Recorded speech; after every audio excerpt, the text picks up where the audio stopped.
Yeah, look a bit messy. Been living on the Nordlys ship for the last 2 weeks and haven't been making any videos, haven't had battery on my phone, haven't been steady enough to do it. But wow, what an adventure! The things my gut response gets me into, really amazing. So here I am in Scheveningen, Holland.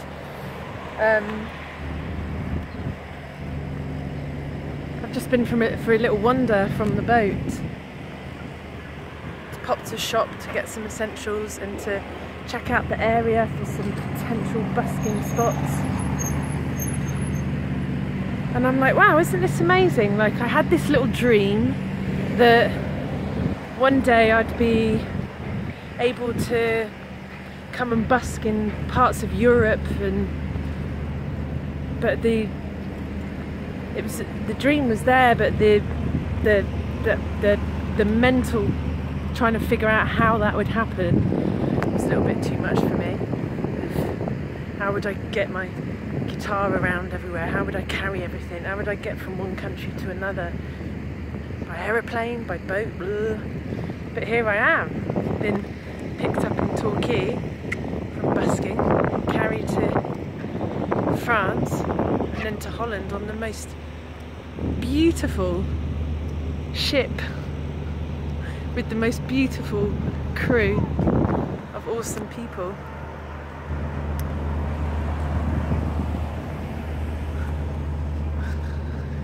And so here I am, walking on Dutch land, heading back to the Nordlys in the small harbour. And wow, 2 weeks. We had an extraordinary journey.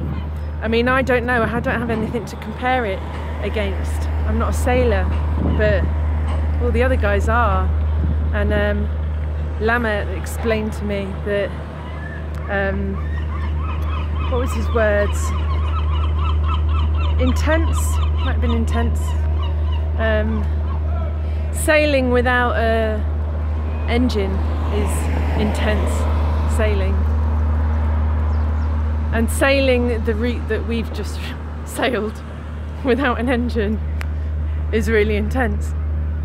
So it took us like nearly 2 weeks, I mean 12 days, 13 days to get from Douarnenez, Brittany, around the west coast, through the English Channel to Scheveningen and Holland, just near Rotterdam. You know, in my little brain, I don't know anything about sailing. I'm like, oh yeah, you just get on a boat and you just go whee from A to B. That's not how it happens. There's stuff like currents and winds and no winds and weathers and all sorts of stuff going on. So actually this imaginary straight line I might have imagined without even thinking about it becomes zigzags and spirals and back and forths, and sometimes you're heading forward some knots and sometimes you're going backwards some knots. Like, for example, I was really spun out when we kept sailing back to Hastings time after time after time. I was like, what are these guys doing?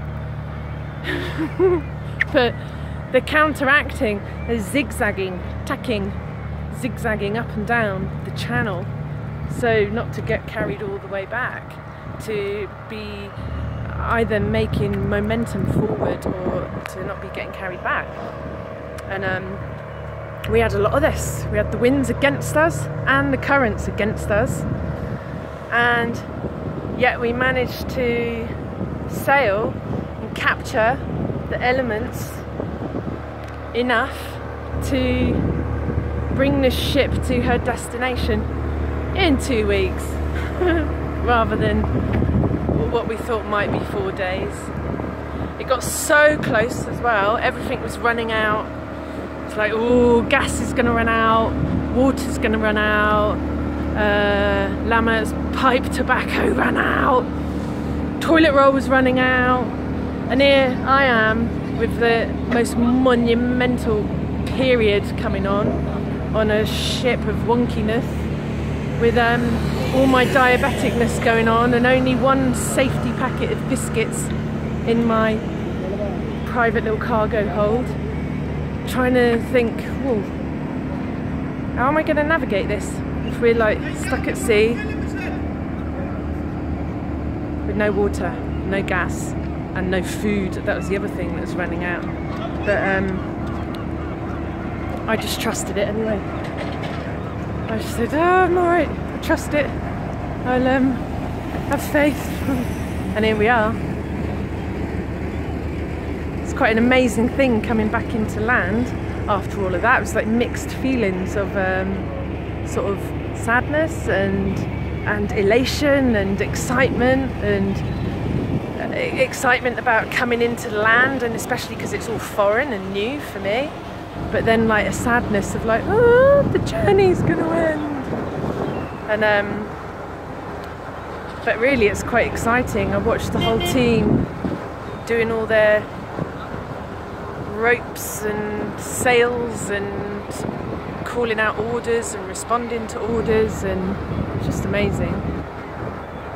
And here they are now.